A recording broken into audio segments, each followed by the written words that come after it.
Thank you so much for that introduction, Cassidy. As Cassidy mentioned, my name's Briana Murphy. I'm the Kenai Peninsula Mariculture Liaison under the Build Back Better program.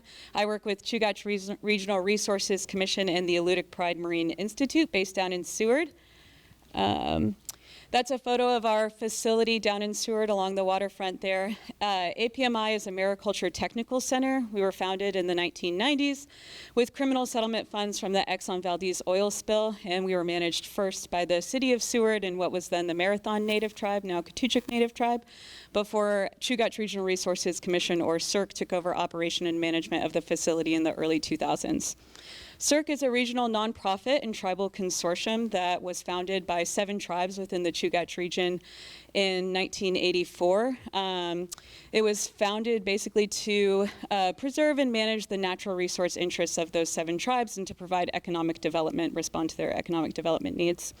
Those tribes are, 3 of them are located in the Lower Cook Inlet region. That's Chugach, based down in Seward, Port Graham and Nanwalek across the bay from Homer, and 4 in Prince William Sound, including Eyak or Cordova, Tititlik, Valdez, and Chiniga. So as Cassidy sort of alluded to and mentioned, the state of Alaska in fall of 2022 received funding from the Economic Development Administration. The state received $49 million to basically jumpstart its mariculture industry. Southeast Conference was the lead entity on that, but they formed the Alaska Mariculture Cluster to manage various facets of this project. My assistant, Robert Venables, who also moonlights as the executive director of Southeast Conference, has passed out a couple of flyers with some, they're taking a deep bow. Has passed out a couple of flyers if you'd like to follow along. But if you attended last year's industry overview forum, I'm certain you'll remember the presentation that I gave, where I outlined the 7 different project components under this project, as well as the 13 different sub-award recipients and project partners. Because we're about halfway through the project, I wanted to focus a little bit more on some of the new grant tracking tools that Southeast Conference has developed. These are also included on some of the flyers that have been dropped off on your table. There's also a QR code up here if you want to scan that and follow along. The first one that I wanted to highlight is an RFP allocation dashboard. This is a dynamic dashboard that just basically shows the disbursements of funds throughout the various regions and throughout various industries under this project. So for the purposes of the presentation, I just took a screenshot. I had selected shellfish projects on the Kenai Peninsula from that bar graph there. You can see from that currently selected area, there's been $946,000 awarded to the Kenai Peninsula for shellfish projects under this grant. That's under 6 different projects with 3 unique project leads. If you go down to that map, you can see the geographic disbursement of the funds. And then if you're interested in seeing the exact breakdown of the projects, they've got the projects outlined there as well.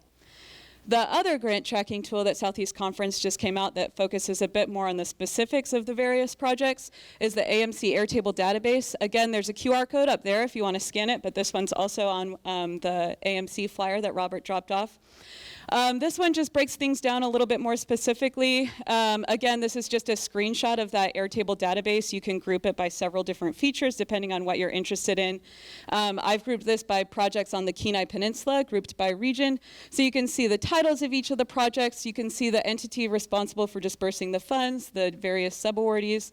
You can see the contractor that was awarded funding, whether or not the project is in progress or complete, and then you can also see the dollar amount associated with that project.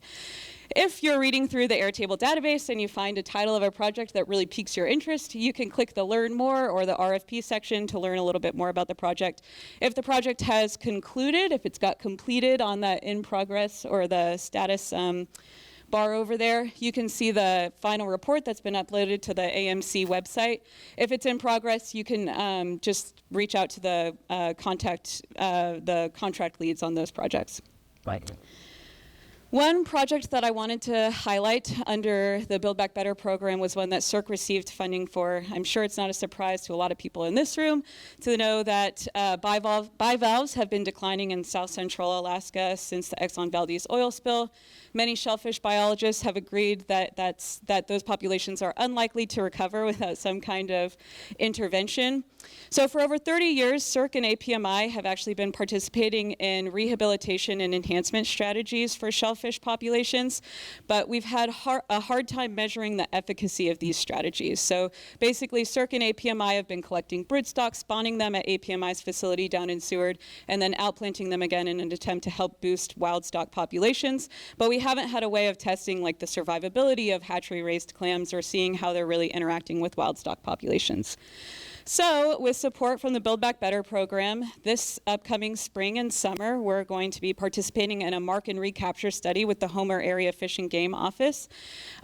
Basically, what we're aiming to do is go out with them on their annual abundance surveys on beaches in Cook Inlet. We'll be collecting adult razor clam broodstock, taking them back to the hatchery, and then once we get them to spawn, we'll be submersing some of those razor clam spawn in calcine baths. Calcine is basically a non-toxic fluorescent dye that does not harm the shellfish, but it marks their shells. And so you can see the examples of an experiment that APMI did a few years ago with other species of shellfish, butterclams, cockles, and littlenecks. That one on that top bar is the control group, so it was not exposed to calcine. It's a little bit hard to see with like the reflective on the PowerPoint, but they're very easy to differentiate between the ones that were marked with calcine and the ones that were not exposed to calcine. Basically, what we're hoping, once we mark these with calcine and we go and we outplant them on the beaches where we collected the adult broodstock from, we'll be participating again in next year, so spring and summer of 2026, the annual abundance surveys with Fish and Game to go out and collect more razor clam, adult razor clams, and then we'll take them back to the hatchery and we'll see if any of our collected clams have that calcine mark on them. It's basically akin to the role that the otolith plays in salmon hatcheries. It basically gives hatcheries and regulatory agencies a tool to assess how effective their enhancement and rehabilitation strategies are and whether or not this could be an effective method for basically boosting the razor clam population so that we can once again have an active subsistence and recreational fishery on the Cook Inlet beaches. Really important projects, really looking forward to that. If you'd like to stay abreast of that, you can subscribe to the AMC newsletter so that you can see the final reports once they're uploaded, and you can also follow the progress on the AMC database as well. Another project that we were able to do through funding with the Build Back Better was an aquatic farm and familiarization tour in Ketchimack Bay. That was a project that we did also with the KPEDD team here. So we were able to work with new mariculture industry participants on the peninsula, as well as tribal members from Port Graham and the Chugach Native Tribe, to go out and visit existing mariculture operations in Ketchimack Bay. One of the places that we were able to visit was the Ketchimack Shellfish Mariculture Association's FLUPSI. KSMA is a oyster farming and shellfish farming co-op in Ketchimack Bay. And they have an old FLUPSI, which if you're not familiar with that term, it's an adorable acronym standing for Floating Upweller System. Basically, it just is a system that kind of sucks up water from deeper layers within the water column that's cold and nutrient rich and provides more food to oyster spat that's suspended in cages along in the upweller system. So we were able to take participants out to go and see KSMA's old FLUPSI. Really happy to announce that through Build Back Better funding under the equipment component of that project, KSMA was able to secure funds to get a new FLUPSI. They're in the process of getting that procured, and I think that they're on pace to have that installed and set up and operational by summer or fall of this year. Another operation that we were able to go out and see was the harvest of an existing kelp farm in Halibut Cove. That's Ebb Tide Farm, and one of the owners, Evie Witten, who also happens to be a co-owner of the Ketchimack Kelp Hub, which is a processing facility located on the spit in the Salmon Sisters building at the end of the spit there. The Ketchimack Kelp Hub has been looking at ways to process and stabilize kelp. That's been a major roadblock and sort of a bottleneck for the industry to take off, just because of all of the capital-intensive requirements to stabilize kelp, as well as the time and material constraints that go along with that. Also in partnership with the Chugach Kelp Hub, we went out and conducted a couple of kelp processing workshops at our community in Port Graham. As I mentioned, processing for kelp has been a major bottleneck for the industry, and so the Kelp Hub has been exploring a couple of low cost, low time, and low materials intensive ways of stabilizing kelp. So we were able to take some kelp out and then go through some workshops with the community. We tried 2 different stabilization methods. One was using salt to basically extract the moisture out of kelp to make it shelf stable enough for food consumption, and the other was a fermentation process, just adding kelp and sugar to buckets, which basically broke the kelp down and made a liquefied garden amendment. Really happy to announce that the garden amendment was super popular. They were able to use that in their community garden all summer long, and we're going to end up recreating the same processing workshop this spring because it was so popular. The food amendment took a little bit, food use took a little bit more getting used to. I think that'll be a harder adoption over time, but we'll get there. We were really excited about that processing workshop in Port Graham because CERC recently permitted a 20-acre commercial kelp farm out at Passage Island. Passage Island is about equidistant between our communities of Port Graham and Nanwalek.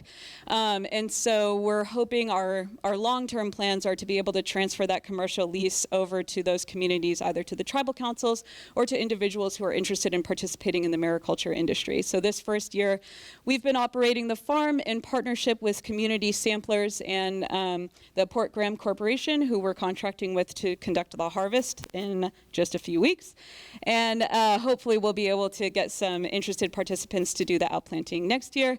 This year was the first year that we were able to outplant it, and we outplanted about 8,000 feet of various species, including bull kelp, ribbon kelp, and sugar kelp, which are the 3 most commonly cultivated species in Alaska currently, and then we outplanted a couple hundred feet of 3-ribbed kelp and split kelp, which were some more experimental species. Finally, the last thing that I wanted to talk about is a project pretty close to my heart. As Cassidy mentioned, I came into this Mariculture Liaison role from the industry side of things. I actually had started a commercial kelp farm and hatchery down in Seward in 2021 prior to the Build Back Better program. And my business partner and I both have commercial fishing backgrounds. And so we've kind of approached a lot of the logistical issues with the kelp, with various aspects of the kelp mariculture through a commercial fishing lens, repurposing commercial fishing infrastructure and things like that.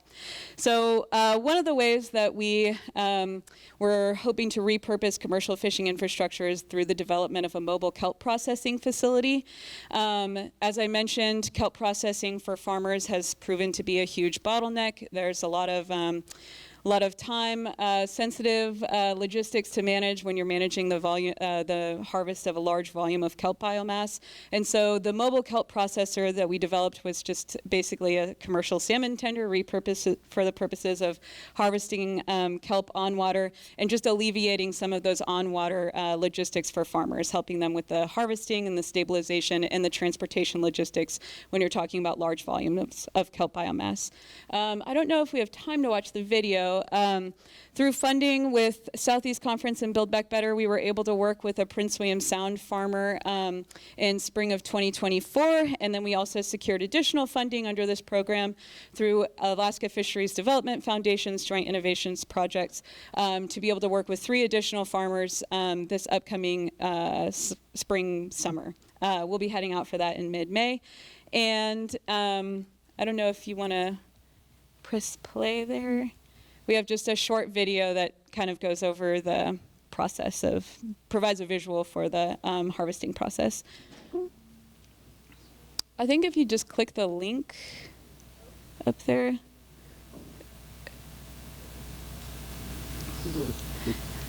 And then the video is down below. Yeah.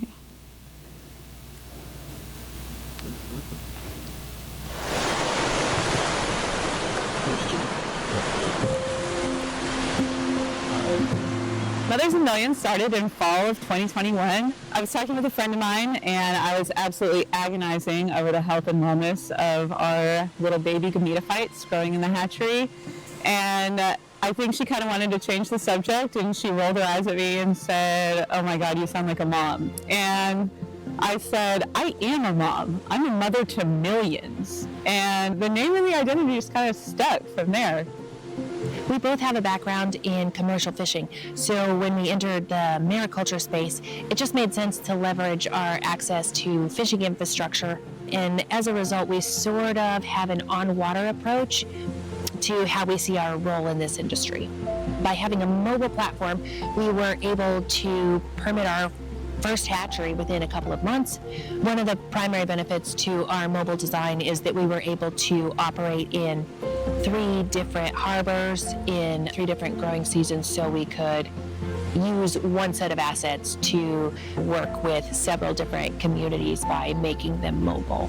We're also farmers. In fall of 2023, we outplanted about 12,000 feet of seed string, bull kelp, ribbon kelp, and sugar kelp. We also had an idea for a community farm concept so other people could access our permanent farm site space in just south of Seward in Pony Cove in Resurrection Bay. So we've been able to work with a couple of different interested farmers to kind of give them an opportunity to enter the kelp mariculture scene through our farm site lease. We sort of continued this mobile approach to our mariculture efforts, and back in 2022, we got really excited about maybe trying a biorefinery and maybe stepping into some of the processing side of things. I loved, again, the mobile concept of processing just because I think it's such a unique way to move a single set of assets around to cover a whole bunch of areas. We base out of Seward, but I harbor in Valdez and sometimes Kodiak, and we travel to Bristol Bay. You move around with the assets so much, you start to see a different vision that equals one set of assets that could really process in a whole variety of areas. In spring of 2022, we got totally consumed by this idea to set up a mobile kelp processor. And in spring of 2024, we ended up contracting with Native Conservancy to become organic certified as a kelp processor and to process and harvest some of their sites throughout Prince William Sound. What we ultimately designed and trialed was a combined harvesting processing vessel with the idea that we could show up to a farm site and harvest the entire farm site within the space of a single trip and process on board, stabilize, and then bring it back to town. We were hoping that the on-water harvesting and processing would be able to support farmers, making it a little bit easier to harvest a large farm or a healthy growing season with some larger infrastructure that could go kind of farm site to farm site and reduce the harvesting burden on individual farmers.